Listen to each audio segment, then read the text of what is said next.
নমস্কার, আমি দেবারতী, একজন সরকারি হাসপাতালের নার্স।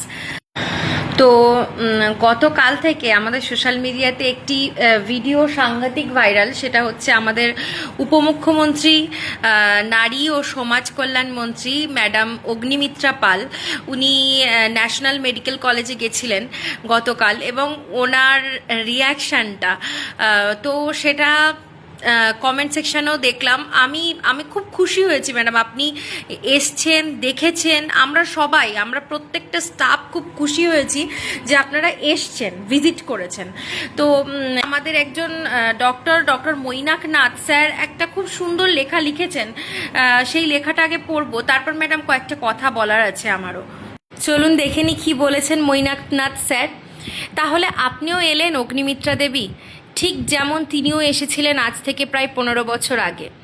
আপনিও একটু ধমকালেন ক্যামেরার সামনে, বললেন চোখ পাকিয়ে যে এসব আর চলবে না নতুন সরকারে।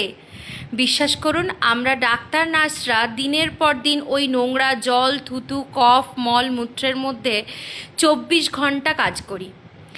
আধ ঘন্টায় যা আপনি সহ্য করতে পারেননি, তাই আমরা মানিয়ে নিয়েছি বছরের পর বছর। খাবার জল নেই, মাটিতে রুগী, পা রাখার জায়গা নেই, ফ্যান নেই, পর্যাপ্ত বেড নেই, শুধু নেই আর নেই। কি আছে? 100 রুগীর জন্য 2টো নার্স, একটা গ্রুপ ডি কর্মী আছে। ছাদ ভর্তি ঝুল আছে, মেঝে ভর্তি ধুলো আছে, কুকুর আছে, বেড়াল আছে। যখন তখন পেশেন্ট পার্টির ঝামেলা আছে, গালাগালি আছে, তবু ভরসা আছে আপনার উপর। ডাক্তার নার্সদের একটা বড় অংশ দুহাত তুলে আপনাদের ভোট দিয়েছে, শুধু এই অবস্থার বদল হবে বলে।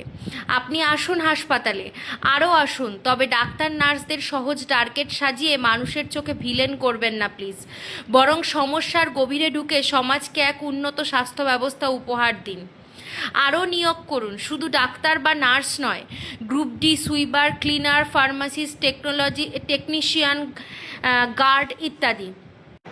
আরও যোগান দিন পর্যাপ্ত স্ট্রেচার, ট্রলি, ওষুধ, অপারেশনের সামগ্রী। মানুষকে শৃঙ্খলিত করুন।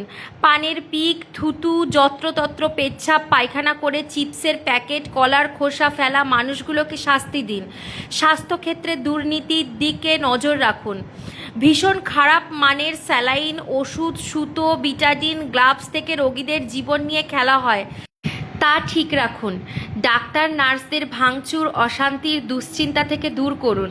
মানুষ অমর নয়, কিন্তু অনাকাঙ্ক্ষিত মৃত্যুর পর সে অশান্তি, রোজকার ঘটনা, তা এড়াতে গ্রামাঞ্চল হাসপাতাল থেকে রেফার হয় নিজেদের জীবন, সম্মান বাঁচাতে। এ না ঠেকালে রেফার রোগ কোনোদিন আটকাতে পারবেন না। মানুষের ক্ষোভ প্রকাশের সুস্থ উপায় দিন। বড় বড় বিল্ডিং নয়, বরং তাতে উন্নত পরিষেবা দেওয়ার ব্যবস্থা করুন। স্বাস্থ্যের বিকেন্দ্রীকরণ করুন। আই থিঙ্ক উনি এখানে লিখতে চেয়েছেন সব কিছুর জন্য যেন কলকাতায় ছুটতে না হয়। সাধারণ মানুষের মনে সরকারি হাসপাতাল সম্পর্কে যে অবিশ্বাস, সংশয় তৈরি হয়েছে, তা দূর করতে ব্যবস্থা নিন। সর্বোপরি আপনারা এগিয়ে এসে সরকারি হাসপাতালে নিজেদের চিকিৎসা করান। তাতে হাসপাতালগুলোর প্রকৃত সমস্যা বুঝবেন আর উন্নত করতে পারবেন। শুধু একদিন সপরিষদে এসে মিডিয়ার সামনে কোনো এক বেচারা অ্যাসিস্ট্যান্ট সুপার, নার্সিং সুপারকে চোখ পাকালে কমেন্টে হয়তো হাততালি পাবেন, কিন্তু আসল সমস্যার সমাধান হবে না। অগ্নিমিত্রা দেবী, বড় আশা আপনাদের কাছে, একটু দেখবেন প্লিজ। সত্যিই তাই, আমরা অনেক আশা করে আপনাদের এই সরকারকে এনেছি। আমি জানি না 15 বছর আগে ঠিক কী সিচুয়েশান ছিল, কারণ তখন আমি অনেকটাই ছোট ছিলাম।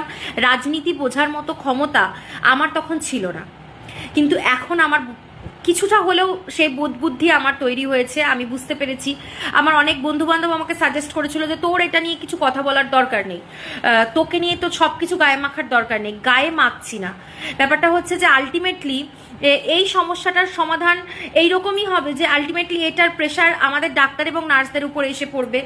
খাতার কাজ কমিয়ে যদি আমাদেরকে সত্যি সত্যি আমরা পেশেন্টের পাশে প্রপারলি দাঁড়াতে পারতাম, তাহলে অনেকটাই ভালো হতো, অনেক সুবিধা হতো পেশেন্টদের এবং আমাদের উভয়ের ক্ষেত্রেই। খাতার প্রেশারটা অনেক বেশি হয়ে যাচ্ছে আমাদের উপরে, সেটা কমিয়ে যদি পেশেন্ট সাইডের কাজগুলো একটু বাড়ানো যেত তাহলে মনে হয় রুগী এবং ডাক্তার নার্স পরিষেবা যারা দিচ্ছে দুজনেরই অনেক সুবিধা হতো। জিডিএস স্ক্যাভেঞ্জার সব কন্ট্রাকচুয়াল, তারা আজ আসছে কাল নেই, প্রত্যেক দিন নাইট ডিউটিতে গিয়ে একটাই সমস্যা, আজকে জিডিএ নেই, আজকে স্ক্যাভেঞ্জার নেই। এই রকম ধরনের সমস্যাগুলো থাকলে হাসপাতাল পরিষ্কার কে করবে? নোংরা করার প্রচুর লোক, পরিষ্কার করার লোকের প্রচুর অভাব। এগুলো একটু দেখবেন প্লিজ, আপনার কাছে রিকোয়েস্ট রইল।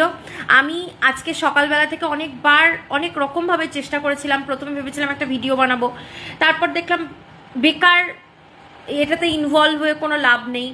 তারপর দেখলাম, তারপর আমি নিজে ভারতীয় জনতা পার্টির গুগল থেকে নাম্বার বের করে ওখানে প্রায় 6-7 বার ফোন করেছি, ট্রাই করেছি যে অ্যাকচুয়ালি আমরা কি প্রবলেম ফেস করি যদি একটু বলতে পারি আপনাদেরকে ফোন করে। তারপর অগ্নিমিত্রা ম্যাডামের কিছু একটা নাম্বার আমি গুগল থেকে সার্চ করে দেখলাম, সেখানেও আমি ট্রাই করলাম, কিন্তু ফোনটা কেউ ধরলো না। যাই হোক, তারপর অতঃপর আমি এই আজকে স্যারের মানে ডক্টর মৈনাক নাথের এই পোস্টটা পড়ার পর আমি দেখলাম যে না, বলা তো সত্যিই উচিত, আমাদেরও কিছু বলা উচিত। আমরা না বললে আপনারাই বা জানতে পারবেন কি করে যে আমরা কি সমস্যাটা ফেস করছি, তাই নয় কি? আপনারা ম্যাডাম আসুন, আরো বেশি করে সারপ্রাইজ ভিজিট দিন। সুতরাং না বলে আসুন, প্রত্যেকটা জায়গায় ভিজিট করুন, দেখুন যেখান থেকে আমাদের প্রাক্তন ম্যাডাম সেবা পেতেন শুধু সেই হাসপাতাল একটা বা দুটোতে আপনি পরিষ্কার পরিচ্ছন্নতা পাবেন, বাকি আর কোনো হাসপাতালে আপনি পরিষ্কার পরিচ্ছন্নতা পান কিনা আপনি একটু দেখে নেবেন।